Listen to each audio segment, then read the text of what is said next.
एक बेरोजगार मजदूर जिसने दिन में ईंट उठाई और रात में किताबें, उसी मेहनत से अपनी पत्नी को यूपी पुलिस की दरोगा बनाया। लेकिन सवाल ये है, क्या वही दरोगा अब उसी पति को दहेज के झूठे केस में फंसा रही है, या फिर वर्दी के पीछे छिपा एक ऐसा खौफनाक सच। यूपी के हापुड़ से आई ये कहानी प्यार, संघर्ष और वर्दी के आरोपों के ऐसे जाल से घिरी हुई है जिसे सुनकर आप भी तय करने में मुश्किल आ जाएगी कि कौन पीड़ित है और कौन ईमानदार, किस पर अत्याचार किया जा रहा है। ये नामुमकिन है अंदाजा लगाना। साल 2016, दौड़ लगाने के बहाने दोनों के बीच दोस्ती शुरू होती है। साथ में पढ़ाई करते हैं, साथ में दौड़ लगाते हैं और साथ साथ मिलकर के नौकरी करने का सपना देखते हैं। 2021 में दोनों ने कोर्ट मैरिज की और 2022 में मिलकर के 7 फेरे ले लिए। अगले साल 2023 में यूपी पुलिस में पत्नी सब इंस्पेक्टर बनती है। पासिंग आउट परेड में पति खुशी से पत्नी को गोद में उठा लेता है, जश्न मनाता है, मिठाइयां बांटता है, पार्टी करता है और सब कुछ किसी फिल्मी की कहानी जैसा सेम था। लेकिन फिर आता है वो मोड़ जहां से ये कहानी एक डरावना क्राइम केस लेना शुरू कर लेती है। दरोगा पत्नी का आरोप है, 10 लाख रुपए और कार के लिए मुझे पीटा गया, प्रताड़ित किया गया और मुंह में तेजाब फेंककर मारने की धमकी भी दी गई। वही पति का दावा है, मैंने अपनी जिंदगी, अपना कैरियर, सब कुछ पत्नी की वर्दी के लिए कुर्बान कर दिया। अब वही पत्नी मुझे झूठे केस में फंसा रही है। अब सवाल ये है, क्या ये दहेज प्रताड़ना का सच्चा मामला है या फिर वर्दी के पीछे एक छिपा गलत इस्तेमाल हो रहा है। दोस्तों, इसी कहानी का आज पर्दाफाश होने वाला है। पूरी सच्चाई जानने के लिए वीडियो को दोस्त अंत तक देखिए, क्योंकि ये कहानी सिर्फ एक दरोगा की नहीं बल्कि सिस्टम, रिश्तों और इंसाफ की है। एक ऐसी लड़ाई जो रिश्तों को तार देती है। नमस्कार दोस्तों, मेरा नाम पंकज है। मैं आपके सामने उत्तर प्रदेश के हापुड़ की एक ऐसी सच्ची घटना लेकर आया हूं जिसे सुनकर आप भी एक समय के लिए सोचने के लिए मजबूर हो जाएंगे कि कहानी में ऐसा ट्विस्ट कहां से आया। आइए दोस्त, कहानी को शुरू करते हैं। अगर आप चैनल में पहली बार आए तो चैनल को सब्सक्राइब कर बेल आइकन को प्रेस कर देना और कहानी के अंत में कहानी से आपको कैसी लगी इस पर एक कमेंट जरूर करना। आइए दोस्त, कहानी को शुरू करते हैं। उत्तर प्रदेश के हापुड़ में, जो हापुड़ जिला लगता है, उसमें एक कोतवाली क्षेत्र लगता है, पिलखुआ। पिलखुआ कोतवाली क्षेत्र के अंतर्गत एक गांव आता है, पूठा हुसैनपुर।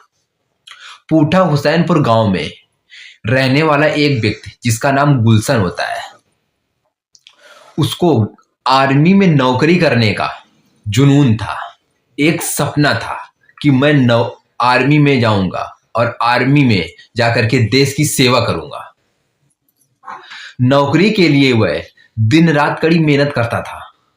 रात में पढ़ाई करता था और दिन में बेरोजगार होने की वजह से लेबर का काम करता था, मजदूरी करता था और रात में आकर के उन्हीं हाथों से किताबों को खोलता था। साल 2016 में हापुड़ के कोतवाली क्षेत्र गणेशपुरा की ही रहने वाली एक लड़की जिसका नाम पायल रानी होता है, से मुलाकात गुलशन की होती है। दोनों साथ में तैयारी करने लगते हैं और साथ में दौड़ने जाते हैं। ज्यादातर तैयारी करने का टाइम दोनों साथ में ही स्पेंड करते हैं। अब गुलशन और पायल रानी की मुलाकातें लगभग रोज होने लगी थी। धीरे धीरे एक दूसरे को वो पसंद करने लगे थे। रोज की मुलाकातों ने एक प्रेम को जगह दे दी थी। दोनों में एक दूसरे से अटूट प्रेम हो गया था। दोनों एक दूसरे की बात मानते थे, एक दूसरे की हेल्प करते थे और दोनों को सपना था नौकरी करने का, देश की सेवा करने का। दोनों ने पढ़ाई करते हुए शादी करने का फैसला ले लिया। साल 2021 में दोनों ने घर में बिना बताए कोर्ट मैरिज कर ली।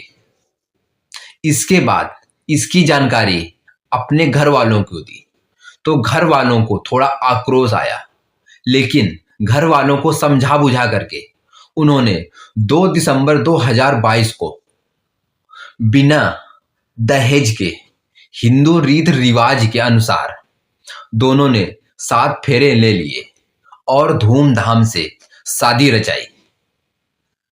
शादी रचाने के बाद सब कुछ नॉर्मल चल रहा। साल 2023 में पायल रानी ने दरोगा की परीक्षा पास कर ली और वह परीक्षा पास करने के बाद पत्नी दरोगा बन गई।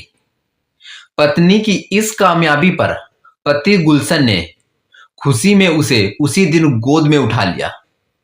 धूमधाम से जश्न मनाया, पार्टी की, बहुत अच्छे तरीके से सेलिब्रेशन किया।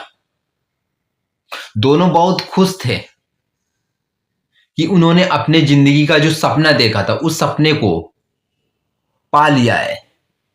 उत्तर प्रदेश के बरेली जिले के हफीजगंज थाने में पायल रानी को तैनाती मिली।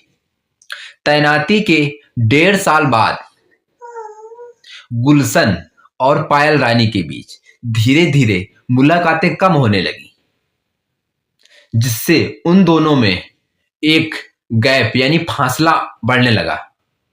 दोनों के बीच दूरियों अपनी जगह लेने लगी, जिससे दोनों में मतमुटाव बढ़ने लगा और यही मनमुटाव धीरे धीरे एक विवाद का कारण बन गया।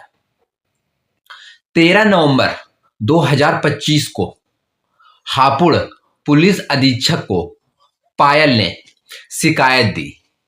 पायल ने आरोप लगाया कि उसका पति गुलशन और सास ससुर और अन्य लोग दहेज की मांग कर रहे हैं। दहेज में 10 लाख रुपए और एक कार की डिमांड कर रहे हैं।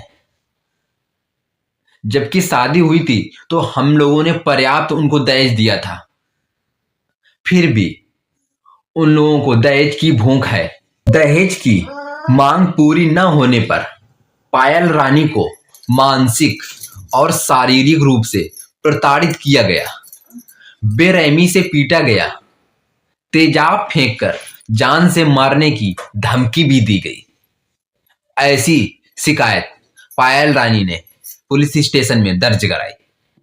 जबकि उसका पति गुलशन ने बताया पत्नी को मेहनत करके उसने पढ़ाया लिखाया और सब इंस्पेक्टर बनाया और गुलशन ने अपना कैरियर पूरा बर्बाद कर दिया। अपना कैरियर पायल रानी के कैरियर पर कुर्बान कर दिया। इस तरह की उसने अपनी गुहार लगाई, लेकिन पायल रानी ने उसकी एक भी ना सुनी।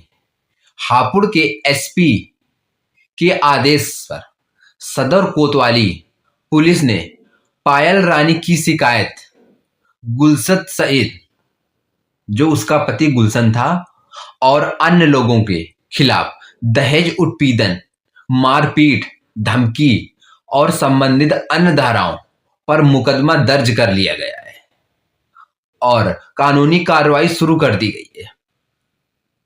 और गुलशन उसका पति बार बार पुलिस स्टेशन के चक्कर लगा रहा है। दोस्तों, इस कहानी के माध्यम से किसी को दुख नहीं पहुंचाना है, बल्कि आप लोगों को जागरूक करना है कि हमारे समाज में किस किस तरह की कुरीतियां फैल रही हैं और कैसी कैसी एक क्राइम का रूप ले लेती हैं, आप इस कहानी के माध्यम से अंदाजा लगा सकते हैं। अगर कहानी आपको अच्छी लगी हो तो कमेंट बॉक्स में एक कमेंट करके जरूर बताइए कि कहानी आपको कैसी लगी और इसमें कौन आरोपी है और कौन निर्दोष है, ये भी आप बताइए। Thank you for watching video. जय हिंद, जय भारत।